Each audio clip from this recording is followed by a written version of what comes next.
Bonjour à tous amis lecteurs. Depuis 2009, le YouTube français possède énormément de stars. Après tout le monde a entendu parler de Norman et Cyprien, du joueur du grenier, de Karim Debache, de Benzaï, de Antox Colaboy et beaucoup d'autres. Et chacun possède des sujets très variés. Le joueur du grenier avec ses jeux vidéo de merde à chaque vidéo, les sketchs de Norman et Cyprien, les chroniques du fossoyeur de films, les vidéos sur le métal de Hubert de Métallicois, les découvertes de métiers de Ludovic B avec ses Une journée avec. Enfin bref, avec tout ça, je suis pas du tout surpris que beaucoup estiment que YouTube ait remplacé la téloche. En parlant de téloche, certains vidéastes, et oui je dis vidéastes car comme Antoine et Daniel, je déteste le terme youtubeur, sont assez connus pour être invités sur les plateaux de télé. Et en général, le courant passe pas du tout. Tout le monde se rappelle par exemple du passage de Squeezie chez Thierry Ardisson avec Laurent Baffy et tous les deux qui se foutent de la gueule de Squeezie en cherchant à le chambrer à chaque fois, et au calme hallucinant de ce dernier. Ou encore Antoine Decaune qui dénigre totalement les gamers sur Canal+. Mais je vous rassure tout de suite, d'autres émissions sont largement plus respectueuses à la télévision envers les vidéastes web. Et certains s'intéressent réellement à ce qu'ils font et les font pas passer pour des cons. Et depuis bientôt 10 ans, c'est dans les livres que les vidéastes s'invitent. Beaucoup d'entre eux ont décidé de se lancer dans l'écriture sur des sujets qui les passionnent. Comme par exemple Patrick Beau, le fondateur de la chaîne YouTube Axolot, qui a collaboré sur plusieurs bouquins avec des auteurs de bande dessinée sur des sujets scientifiques. Et franchement, c'est des BD que j'ai beaucoup aimés et que je vous conseille. Ou encore Frédéric Molas, le célèbre joueur du grenier, qui a scénarisé 2 bandes dessinées. Le livre dont j'ai décidé de parler, vous l'avez certainement deviné, est le travail d'un de ces nombreux vidéastes et qui en plus est tourné sur ma passion pour le cinéma, dans lequel énormément de vidéastes en ont fait le sujet de leur chaîne. J'ai moi-même commencé comme ça avec une chaîne YouTube qui est toujours active et qui s'appelle Les Analyses de Monsieur Titi. Vous trouverez le lien dans la description bien sûr. Le livre de ce vidéaste est le tout premier qu'il écrit, et des livres de vidéastes web qui parlent de ciné, il y en a malheureusement assez peu. Mais celui-ci est vraiment particulier et je vais vous expliquer pourquoi tout de suite. Et ce livre, c'est Sans film, sans histoire, paru le 28 janvier 2021 aux éditions Michel Lafon et écrit par Jean-Baptiste Toussaint. Alors pour ceux qui ne sont pas habitués à YouTube, ou si comme moi vous êtes habitués à YouTube et que vous ne connaissez pas ce mec, je vais bien entendu vous le présenter. Jean-Baptiste Toussaint est le fondateur de la chaîne YouTube Tales from the Click, active depuis novembre 2015, dans lequel il partage plusieurs concepts de vidéos liés à sa passion pour le cinéma. Il s'est fait connaître avant tout grâce aux Tabs dans lequel il présente un acteur ou un musicien, dans lequel il revient sur sa carrière, sur ses passions, sur sa vie privée et tout ça. Et franchement, on apprend souvent pas mal de trucs sur la personne concernée.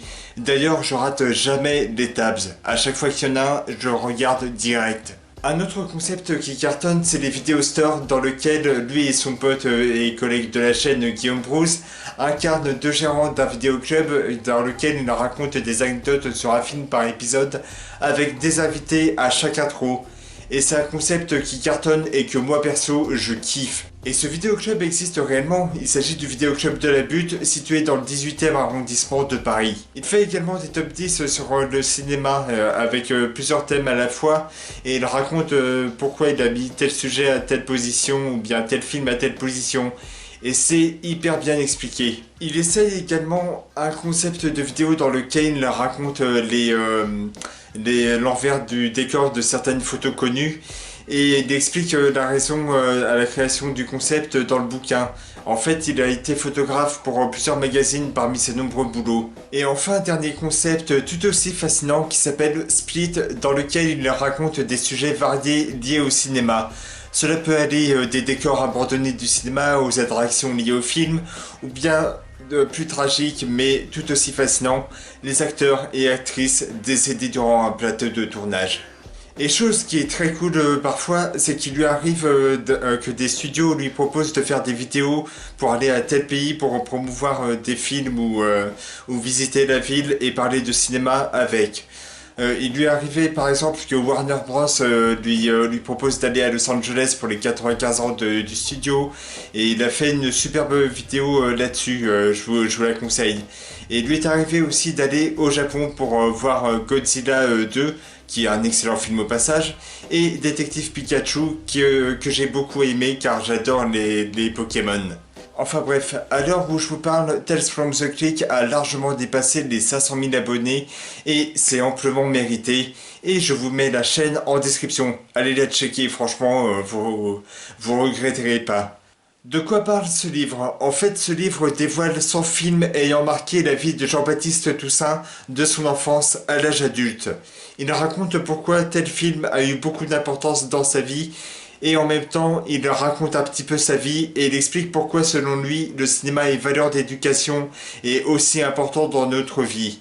Alors, je possède plus de 500 livres dans mes étagères et beaucoup parlent de mes centres d'intérêt comme la musique, les animaux et le cinéma. Et je possède très peu de bouquins écrits par des personnalités de YouTube, à part les questions cons de Hugo de la chaîne éponyme, de livres écrits par Doc7 que j'ai beaucoup aimé, le premier tome de Comme on peut de John Rachid dont je reparlerai dans une prochaine vidéo, et enfin le livre de Jean-Baptiste Toussaint qui est clairement, et je dis pas ça parce que je fais une vidéo sur ce livre, le livre qui m'a le plus impressionné de tous. Il existe énormément de livres sur le cinéma écrits comme un classement de films, un style que je trouve en général très intéressant mais également répétitif. Ce livre, vu le titre, aurait largement pu être un de ces livres au classement et c'est pas du tout le cas et on s'en rend compte à chaque page et je vais vous le prouver avec ses points positifs. Ce qui m'a tout de suite fait accrocher à 100 films sans histoire, c'est l'idée de parler d'une centaine de films en racontant en quoi ils sont importants dans sa vie. Comme je l'ai expliqué, l'auteur présente à chaque film la raison pour laquelle il figure dans ce livre, et cela est ultra intéressant de voir chaque étape de la vie de l'auteur en fonction des films. On commence bien sûr par l'enfance, puis l'adolescence, la vingtaine, et enfin l'âge adulte. C'est une progression hyper bien travaillée, et très souvent j'ai trouvé beaucoup de films que moi-même je possède. Ceux qui connaissent Tales from the Crypt savent que Jean-Baptiste Toussaint est très pudique par rapport à sa vie privée. Même s'il a raconté son parcours en vidéo, dans ce livre c'est à la fois un partage de cinéphile à cinéphile, mais aussi une manière de dévoiler sa vie à chaque page tout en parlant de films à la manière d'un journal intime. Et cela me permet de passer à un autre aspect intéressant de ce bouquin, l'écriture. N'importe qui pourrait croire que raconter sa vie tout en parlant de films dans un livre serait difficile. Et ben ce livre est la preuve que c'est pas forcément le cas. Jean-Baptiste Toussaint a fait selon moi un excellent équilibre pour parler à la fois du film en question et pourquoi il est lié à sa vie privée. Par exemple, quand il parle de Jurassic Park, il raconte qu'à l'époque de sa sortie en 1993, année de ma naissance au passage, il avait 10 ans et avait été impressionné par l'habileté de la publicité qu'a eu ce film avant sa sortie. Sans voir le moindre dinosaure, et à l'heure où les bandes annonces dévoilent beaucoup trop de choses, je peux très largement le comprendre. Il évoque aussi les films qui lui rappellent des passages pas forcément évidents de sa vie. Pourquoi tel film est dur à regarder car ça lui rappelle les engueulades entre son beau-père et sa mère? Pourquoi un autre lui rappelle son adolescence en Seine-Saint-Denis? Pourquoi ce film lui rappelle un rencard avec une meuf qu'il a jamais revue depuis? Bref, plus la lecture avance et plus on souhaite connaître davantage sur l'auteur. Et comme nous sommes dans un livre dédié au cinéma, forcément, l'auteur évoque les films qui l'ont marqué. Et il y en a énormément. Comme par exemple les westerns qui lui rappellent ses grands-parents, la découverte de François Truffaut, sa période dans laquelle il a travaillé dans un vidéoclub à Montréal qui lui permettait de mater 2 ou 3 films par jour, et de s'entraîner à la photographie le soir en démontant et remontant les appareils photo. Et les nombreux films qui lui rappellent bien entendu son enfance et l'adolescence. Et croyez-moi, vous allez pas du tout être déçus. Et ce qui fait que je dis ça, c'est qu'en plus de parler de chaque film avec un aspect autobiographique dans toutes les pages, c'est qu'il y a, comme à son habitude avec sa chaîne YouTube, plusieurs anecdotes sur les films choisis. Et pour tout passionné de cinéma, c'est un régal. D'ailleurs, je vous ai sélectionné des anecdotes de films que j'ai apprises grâce à ce bouquin. Anecdote de la page Taxi Driver. L'idée du film est venue du scénariste Paul Schrader qui vivait une période de merde à l'époque de l'écriture.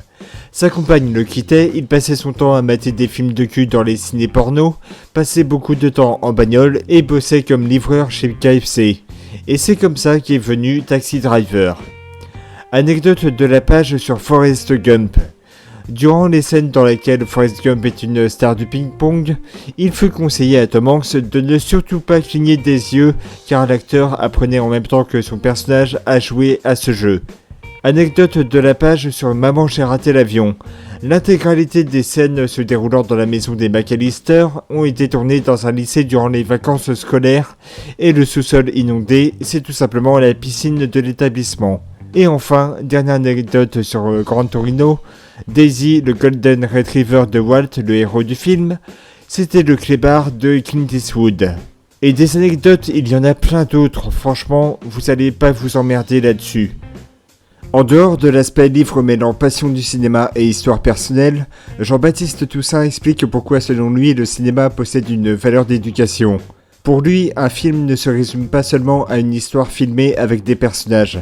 Derrière un grand nombre de films, que ce soit pour les grands et les petits, il y a souvent un aspect explicatif sur la vie en général, ses sujets difficiles à aborder ou non, et parfois un côté critique là-dessus. Et sur ce point, je suis totalement d'accord avec lui. Je possède 600 DVD chez moi, et que ce soit des films liés à mon enfance ou à maintenant, je suis d'accord avec lui pour dire que le cinéma possède un certain lien avec l'éducation, et que cela peut enseigner vraiment des choses. Et cela peut être le cas pour d'autres personnes aussi. À la base, je voulais proposer à des personnes de participer à la vidéo pour répondre aux deux questions principales du livre, à savoir, le cinéma est-il une valeur d'éducation, et avez-vous des films ayant de l'importance dans votre vie et pourquoi ? Malheureusement, vu le contexte sanitaire évidemment, j'ai dû annuler cette idée. Mais à la place, je vais vous dire ce que je pense des deux questions que pose ce livre. Pour ma part, le cinéma c'est pas seulement du divertissement. À travers beaucoup de films, il y a beaucoup de morale et de leçons à retenir que l'on garde par la suite. Je suis d'ailleurs jamais surpris quand j'apprends que beaucoup de Disney critiquent la société et cherchent à faire la morale aux enfants. On l'a vu avec les nouveaux héros par exemple qui parlent de l'absence parentale, ou bien Zootopie qui parle du racisme. Mais dans le cinéma avec des acteurs aussi, il existe plein de films pour apporter de l'éducation aux enfants, aux adolescents et aux adultes. Si beaucoup de personnes parlent des films Rocky par exemple comme étant un film qui les a marqués, c'est pas pour la boxe mais parce que ces films parlent de la vie en général et que même si c'est pas facile, il ne faut jamais abandonner et garder la tête haute. Et les films traitant du handicap permettent aussi de changer le regard sur le handicap en question. Par exemple, le 8e jour de Jacob Van Dormael avec Daniel Auteuil et Pascal Duquesne parle de la trisomie 21. C'est un joli film sur le handicap qui dévoile un peu plus sur ce handicap et qui essaie de changer le regard là-dessus. Et ça marche car ce film a bien marché en 1996. Donc oui, pour moi le cinéma sert dans l'éducation à chaque instant de sa vie. À travers les messages que certains films peuvent véhiculer, cela servira dans d'autres vies. Et à mon tour, je vais parler des films qui ont beaucoup compté dans ma vie. Et je commence avec le premier film que j'ai vu au cinéma. Je m'en rappelle très bien, c'était en 1996, à l'âge de 3 ans, pour aller voir Toy Story avec ma mère. J'ai immédiatement adoré ce film et cette histoire de jouet qui s'anime quand Andy, l'enfant, quitte sa chambre et cette rivalité entre Woody le cowboy et Buzz l'éclair qui se transforme en amitié plus tard dans le film. Et ça m'avait vraiment marqué à l'époque. D'ailleurs, quand j'étais gosse, j'avais reçu un Monsieur Patate et un Woody à un anniversaire. Et j'en étais tellement content que j'avais même pas fait attention que le parrain de ma sœur avait pété mon skate en deux, c'est dire. Bref, tout ça pour dire que la saga Toy Story ne m'a jamais lâché. Je me souviens qu'à une époque, je regardais sans arrêt la VHS de Toy Story 2, c'est dire. Ensuite, je vais parler du film qui a fait ma transition entre film pour enfants et film pour les grands. Et pour moi, ce film aura été Elephant Man de David Lynch, sorti en 1981. Racontant l'histoire vraie de John Merrick, un jeune homme d'une vingtaine d'années terriblement déformé, subissant de mauvais traitements dans une foire aux monstres du 19e siècle, et recueilli par un docteur qui trouvera en lui un être humain comme les autres, malgré sa déformation évidente. J'ai vu ce film vers l'âge de 7 ou 8 ans et j'avais été très touché par beaucoup de choses. L'histoire est absolument formidable, elle raconte aussi bien l'aspect positif et horrible de l'être humain avec le vécu de John Merrick, et ça a été le premier film en noir et blanc que j'ai vu de ma vie, et j'avais trouvé ça très beau à voir. Les acteurs Anthony Hopkins et le regretté John Hurt sont formidables et m'avaient marqué, et ce film délivre un message très important sur la tolérance et l'acceptation du handicap. N'importe qui serait vraiment touché par ce film, enfant comme adulte. Maintenant, je vais vous parler d'un des premiers films français que j'ai vu et qui m'a fait découvrir la comédie française et par la même occasion Alain Chabat, un mec que j'adore. Je parle de sa première réalisation, à savoir Didier. Ce film racontant l'histoire d'un entraîneur de foot gardant le chien d'une amie qui va en une nuit être transformé de chien en homme en gardant ses réflexes canins m'a toujours fait éclater de rire, d'autant que j'adore les chiens. Ce film m'a fait découvrir le talent de son réalisateur et acteur jouant Didier, Alain Chabat, et le rapport entre lui et le défunt Jean-Pierre Bacri m'a toujours fait sortir un grand sourire et m'a donné par la suite envie de découvrir d'autres comédies françaises comme Les Visiteurs, Un Indien dans la ville, Mookie et La Grande Vadrouille.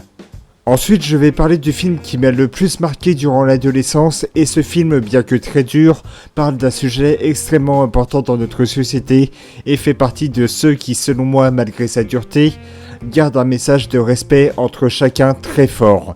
Et je parle de American History X.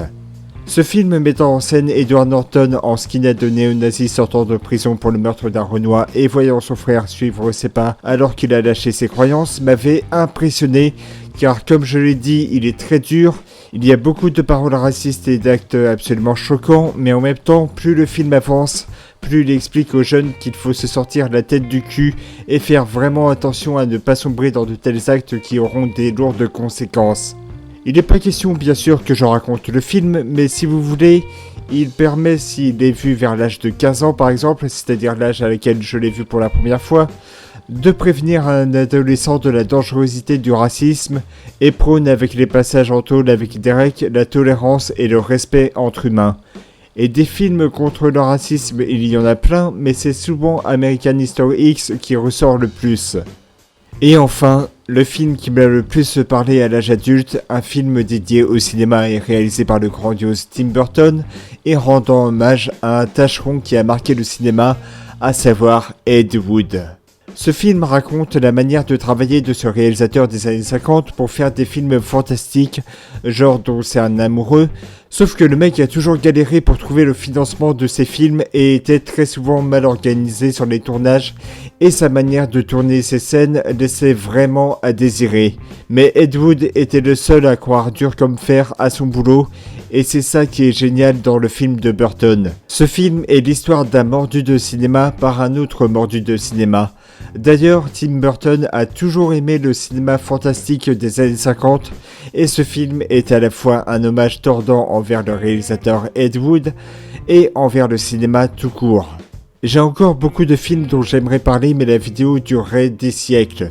Et de toute manière, je possède depuis bientôt 5 ans une chaîne dédiée au cinéma qui est en description, n'hésitez pas à aller la checker. En attendant, je vais passer à la conclusion. En conclusion, je ne peux que vous recommander Sans film, sans histoire. C'est un livre concept très bien écrit, avec une idée très intéressante et finalement très logique sur l'importance du cinéma dans sa propre vie. En plus d'être bien illustré et possédant un tas d'anecdotes de films, il se pourrait bien que vous allez avoir envie de découvrir plein de films. Alors vraiment, n'hésitez pas à prendre ce livre, vous ne serez pas déçus. Et voilà que se termine cette vidéo, j'espère que cela vous aura plu. Je tiens sincèrement à remercier Jean-Baptiste Toussaint qui m'a autorisé à faire cette vidéo. Je vous invite à la partager si vous le souhaitez. Vous pouvez me suivre sur les réseaux en description. Quant à moi, je vous dis à très vite pour d'autres vidéos et bonne lecture bien sûr.